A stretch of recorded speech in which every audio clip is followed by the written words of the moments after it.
What have you guys been looking at? Well, I think there are very clearly three subjects that are exercising the world as far as we can say that now. You know, we're certainly judging by most emailed, most read search terms. The three stories that it's impossible to move away from are obviously the flooding in Pakistan, and yet more amazement, yes, and condemnation by the world's not sufficiently good response.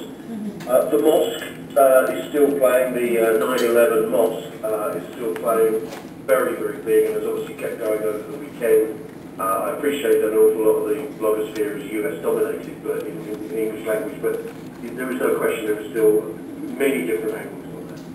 And you know, the biggest search term on the BBC was about this Mexican drug cartel, and again, all of these stories we've done. One thing I'd just be interested to know, given that you have a group of concerned and active citizens there, whether they feel that they can bring something to any of these three subjects. I've read more about Pakistan and the aid. There's not been much in terms of the international community coming together to try to fight or to help Pakistan as the way they did for Haiti is on the backdrop. So there's not much, nothing is being done really.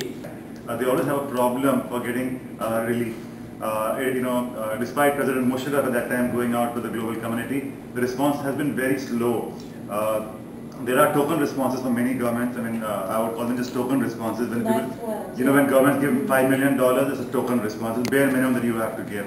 Pakistan is still considered one of the brave world countries that until it plays a great ball, there's certain amount that won't be done for that particular country. The difference between Pakistan and Haiti in the response was guilt, in that the West and the rest of the world feel guilt towards Haiti, and they feel that they have no obligation or no guilt towards Pakistan. A sensitive side such as Ground Zero, it's sending a message.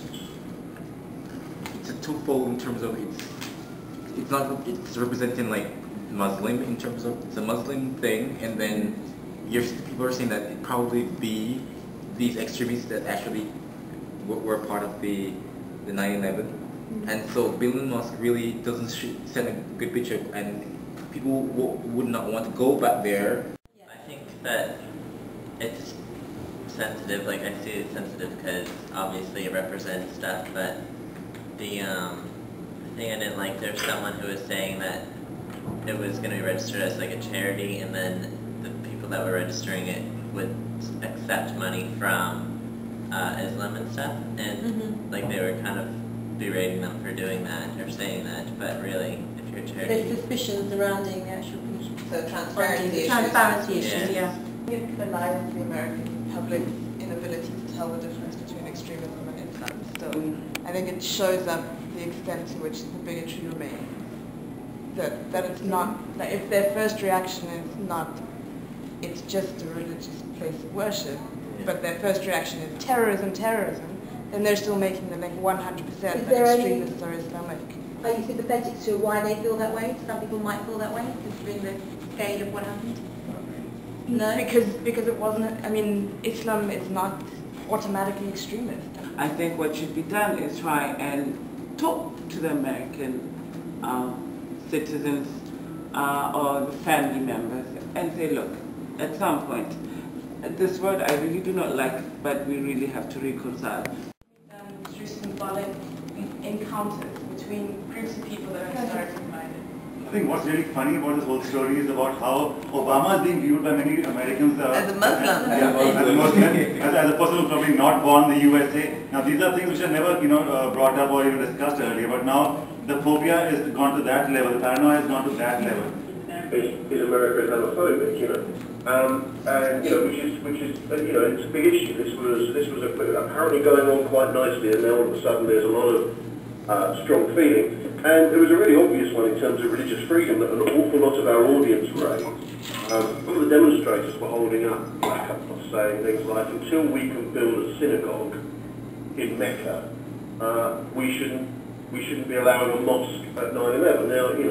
Now, that may not be a view that's shared in the room there, but there are an awful lot of people around the world who would say, yeah, fair point. So tell me population one is, yeah, well, I don't know whether you guys have seen our blog, I'll just quickly run through the story. The Indian government launched a pilot initiative last year whereby they would pay women to postpone their plans to motherhood, so pay people for not having children as part of curbing the population. 1 year on, the New York Times they've gone to a village, they've analysed how well it's been doing, and it's been working. I mean, I think over 2,000 women in one village have signed up alone. I personally feel that the problem of population growth in India is terrifying. It's one of the most depressing things about my own country that I feel is really gone out of control.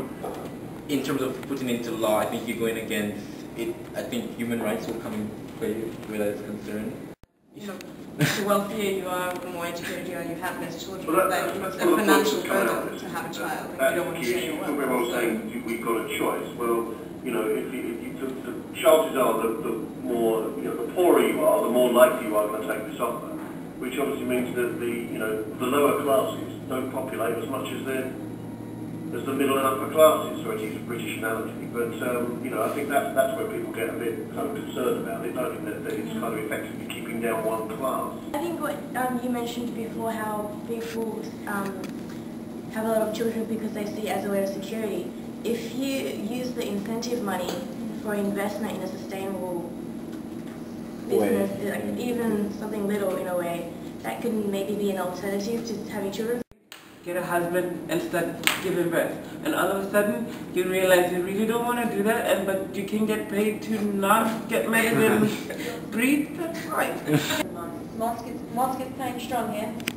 What's playing strong? Mosque, very popular.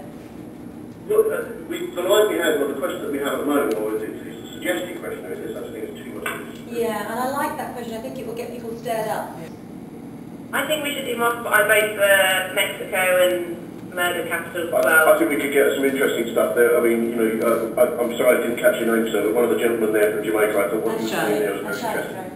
And I think, if we were to get 2 or 3 people living in that kind of environment, with people at the conference asking them questions about what they think it needs, you may have people there at the conference who live in these cities, and I think it'd be a really good way of looking at, the day-to-day life on a kind of drugs front line.